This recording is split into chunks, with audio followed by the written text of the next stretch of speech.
In the last video, we showed you some metals and the ores from which they came.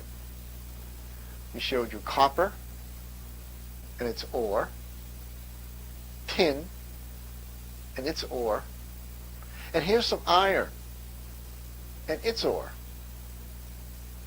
The curious thing about these metals is once they were rendered from their ores and allowed to sit in wet conditions, they seem to revert back to their non-metallic state, the state in which they're found in nature.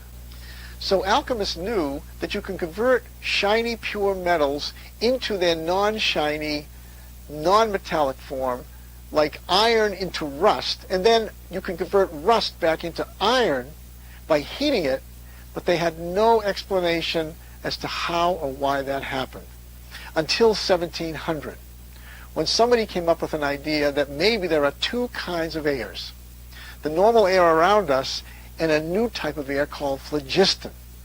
Phlogiston was used to explain why some objects are flammable. Wood, for example, we already said that it contains more air than earth, and that's why it floats, but now alchemists are saying the type of air that comprises wood is different than the air around us. It's phlogiston. And when you have phlogiston in an object and you heat it, the object will combust.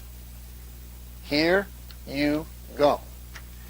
What they believed then in 1700 was this piece of wood is combusting, phlogiston is released.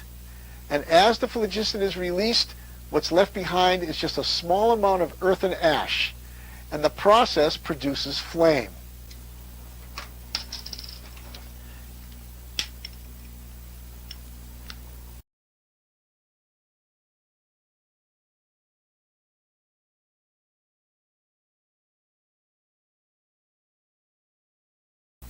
It is flammable, flammable liquid. They believed that phlogiston was being released from this liquid. And when the fire goes out, what's left is pure water. So this new invented air called phlogiston was used to explain flammability. But it was also thought that metals, pure shiny metals, contain phlogiston. And when the metal lost its luster, like for example when iron turns into rust, it was assumed that the phlogiston was released into the air. This idea made sense because alchemists 100 years ago, hundreds of years ago, knew that metals could be burned. Take a look at this demonstration to see what happens to iron filings when we drop them in an open flame.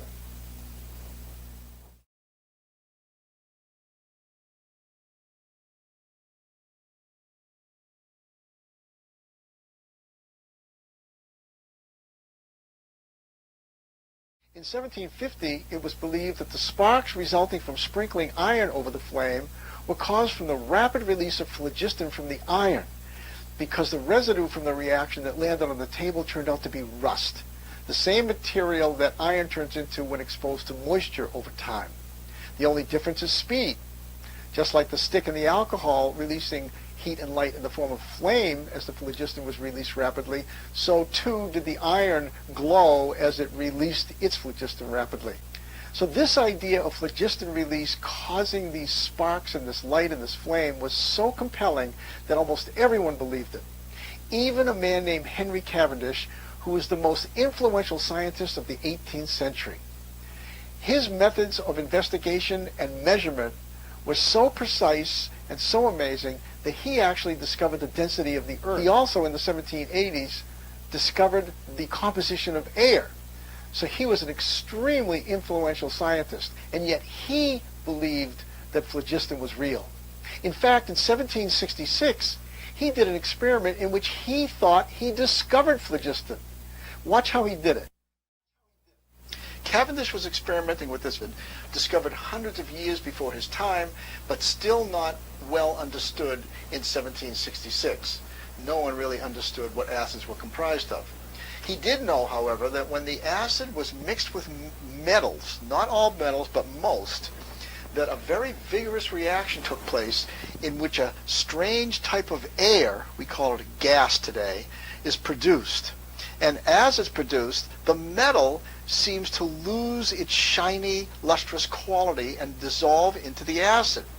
He believed that what he discovered was a method of releasing phlogiston from metals without burning it, like is done with the stick, alcohol, and iron filings seen earlier. Now, when he collected this gas seen here evolving from the metal, he was surprised to find that it was lighter than air, but this made him even more certain that he had discovered phlogiston. And the last thing he did that made him certain was that when he turned the vessel over, he stoppered it just like I'm doing here, turned it over, and opened the stopper, the gas rose like a hot air balloon, and when he put a match near it, here's what happened. Watch carefully.